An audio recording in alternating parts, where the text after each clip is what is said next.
Hello everyone, আসসালামু আলাইকুম। কেমন আছেন সবাই? আমরা তো আলহামদুলিল্লাহ ভালো আছি। তো অনেক দিন পরে একটা ব্লগ নিয়ে হাজির হলাম। সবাই কমেন্টসে জানাবেন আপনারা কেমন আছেন এবং আপনাদের দিনকাল কেমন যাচ্ছে।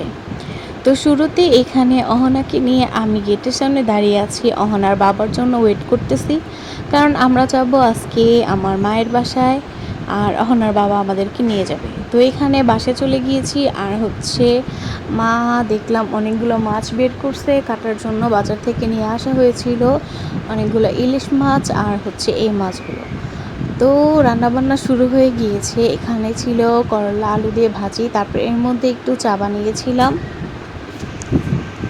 চা খাওয়ার পর বাকি যে মাছগুলো ছিল ওইগুলোকে ভালো মতো ধুয়ে ক্লিন করে ফ্রিজে রাখার জন্য রেডি করছিলাম, আর বাকি রান্নাটাও করে নিয়েছিলাম।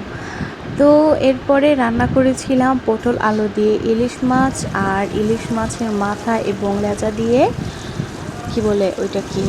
লতি, আর ছিল করলা আলুর ভাজি। তো আজকে এগুলোই রান্না করেছিলাম।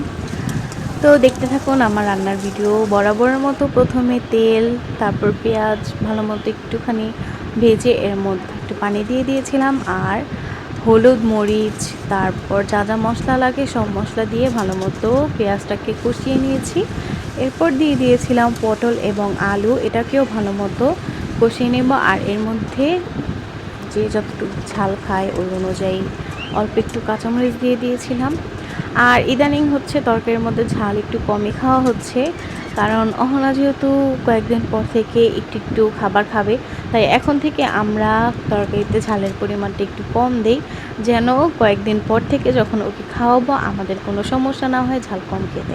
তো দেখতে দেখতে আমার পটলের তরকারিটা রান্না হয়ে গিয়েছে, আর এখানে এই যে লতির তরকারিটা রান্না হচ্ছে। ক্যামেরার মধ্যে কালারটা যেন কেমন দেখা যাচ্ছে, কিন্তু বাস্তবে কালারটা অনেক সুন্দর হয়েছিল, আর খেতেও মজা হয়েছিল। তো আমরা খাওয়া দাওয়া করে এখন অহনাকে নিয়ে একটু বাইরে যাচ্ছি, কারণ অহনা বাসায় থাকতে থাকতে ওর ভালো লাগে না, ও অনেক চিল্লাচিল্লি করতে থাকে। আর বাসায় যেহেতু অনেক গরম, তাই একটু ওকে নিয়ে বাইরে গেলাম, আর গিয়েছিলাম আমার নানির বাসায়।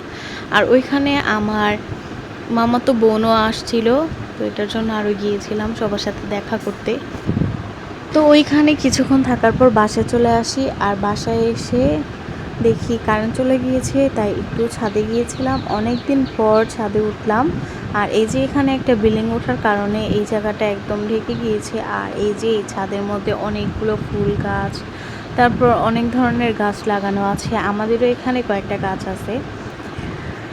তো ভালোই লাগতেছিল ছাদে ওঠার পর, ঠান্ডা ঠান্ডা বাতাস, আর এই যে ফুলগুলো দেখে অনেক ভালো লাগছে। এই ফুলের কালারটা অনেক সুন্দর, আমার কাছে অনেক ভালো লাগে এই ফুলগুলো। তো এখানে কিন্তু কোনো মাটিতে না, ছাদের মধ্যে এটা এমনি এমনি হয়ে আছে এই ফুলটা। আর এই যে নদী, আগে পুরো নদীটা দেখা যেত, এখন আর এই বিল্ডিংটার জন্য নদীটা দেখা যায় না। তো ছাদে কিছুক্ষণ ঘোরাঘুরি করলাম, আর অহনা দেখতেছিল। আর এই যে এটা কি গাছ, এই গাছের পাতাটা কেমন গোল গোল সুন্দর লাগতেছিল। আর এই যে এখানে পুঁই শাক বোনা আছে, আর আমি একটু অহনাকেও ভিডিও করে নিলাম। তো অনেকক্ষণ ছাদে ছিলাম, হাঁটাহাঁটি করতেছিলাম, আর সব ফুল গাছ, এরপরে আরও যা যা গাছ আছে ওই গাছগুলোকে ভালো মতো দেখতেছিলাম।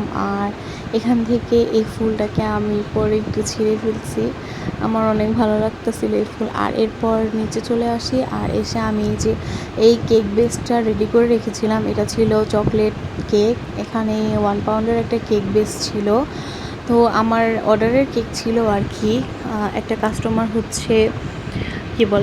কয়েকটা মিনি কাপ কেক আর একটা জার কেক অর্ডার দিয়েছিল। তো আমি এটার জন্য সব কিছু রেডি করে নিয়েছিলাম, আর এই যে এখন জার কেক রেডি করছি। তো আমার এই যে কেকগুলো বানানো হয়ে গিয়েছে আলহামদুলিল্লাহ, আর আমার কাস্টমাররা খেয়েও অনেক সুন্দর রিভিউ দিয়েছে, বলেছে অনেক মজা হয়েছে এবং নেক্সট টাইম আমার কাছ থেকে নেবে। আর এই যে একটা জার কেক ছিল, এটা কি আম্মু নিয়েছিল, বলতেছে আম্মুই কিনবে আর কি। তো যাই হোক, আম্মু এটাকে টেস্ট করে বলছে অনেক মজা হয়েছে, একদম বেকারির কেকের থেকেও ভালো, কারণ বেকারিতে তো অস্বাস্থ্যকর পরিবেশে বানানো হয়, আর ঘরের জিনিস এমনিতেও অনেক বেশি টেস্টি থাকে আর স্বাস্থ্যসম্মতও থাকে, একদম নিট অ্যান্ড ক্লিনভাবে তৈরি করা হয়। তো এরপর রাত্রেবেলা আব্বু আবার আমার জন্য বিরিয়ানি নিয়ে আসছে, পরে ওই বিরিয়ানিটাকে খেয়েছি। আর হচ্ছে আমার ভিডিওটা কেমন লেগেছে সবাই কমেন্টসে জানাবেন, সবাই আমাদের জন্য দোয়া করবেন। আল্লাহ হাফেজ।